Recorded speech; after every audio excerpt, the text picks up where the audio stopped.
Pernahkah kamu merasa seperti kamu lupa sesuatu yang sangat penting?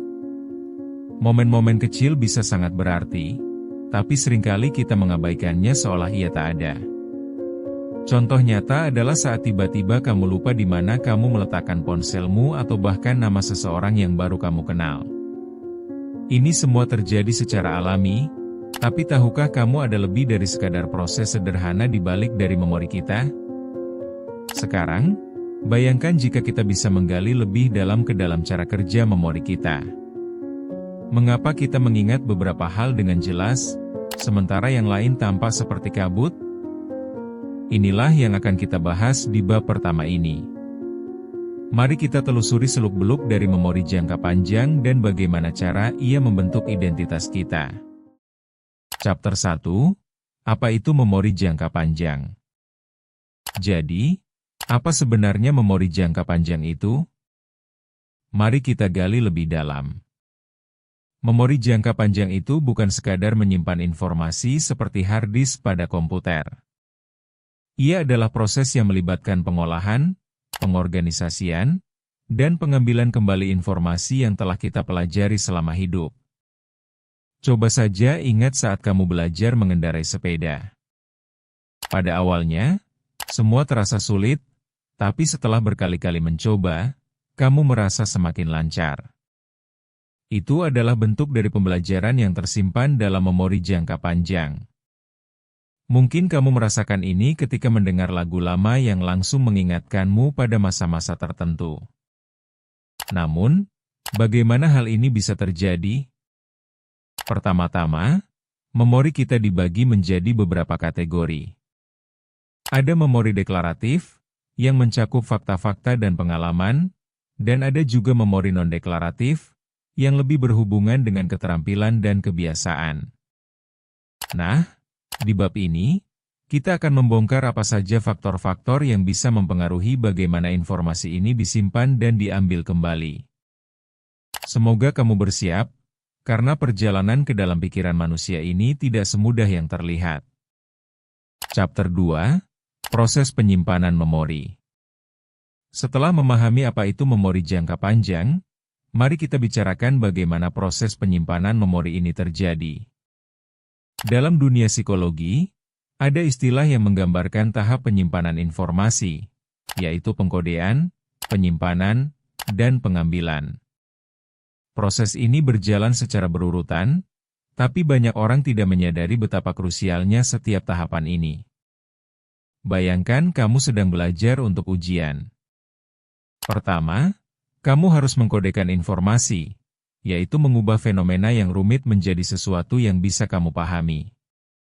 Setelah itu, informasi itu harus disimpan. Nah, teknik menyimpannya juga sangat beragam. Misalnya, kamu bisa menggunakan mnemonik atau metode visualisasi untuk membuat ingatanmu lebih kuat. Dan di tahap terakhir, saat kamu sudah siap menghadapi ujian, inilah saat pengambilan kembali informasi diperlukan.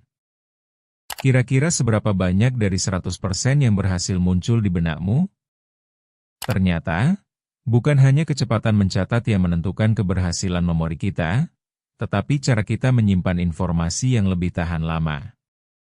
Chapter 3. Mengapa beberapa memori lebih kuat? Sebagian memori tampak lebih kuat dan tahan lama dibandingkan yang lain. Mengapa hal itu bisa terjadi? Nah, semua ini kembali ke cara kita terhubung dengan pengalaman tersebut. Saat kita mengalami emosi yang kuat, baik itu bahagia atau sedih, kita cenderung mengingat lebih baik. Misalnya, banyak orang bisa dengan mudah mengingat pengalaman pertama mereka jatuh cinta, tapi hampir tidak mungkin mengingat apa yang mereka lakukan sehari-hari. Proses yang disebut konsolidasi memori berperan penting di sini. Memori yang mendapatkan perhatian lebih, yang disimpan dengan perasaan, dan yang diulang terus-menerus cenderung lebih mudah diingat. Jadi, apakah kamu sudah mengingat momen berharga dalam hidupmu? Bagaimana jika kuis di sekolah memberikan nilai lebih ketika kamu bercerita tentang kenangan tersebut? Tentu akan menjadi tantangan tersendiri, bukan? Ingat, Memori yang lebih berharga adalah yang terhubung secara emosional.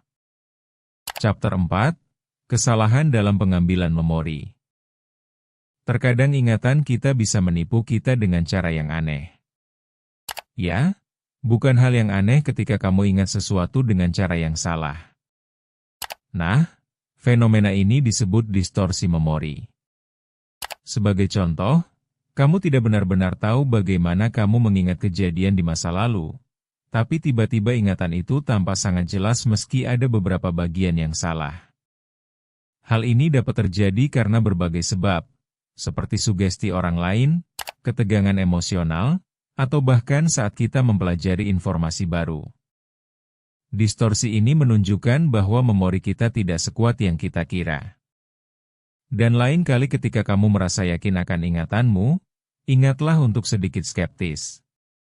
Bisa jadi, kenangan indah itu hanya hasil dari pikiran kita yang sedikit nakal. Chapter 5, Mengoptimalkan memori kita. Nah, semua hal tersebut mengarah kita pada satu pertanyaan penting.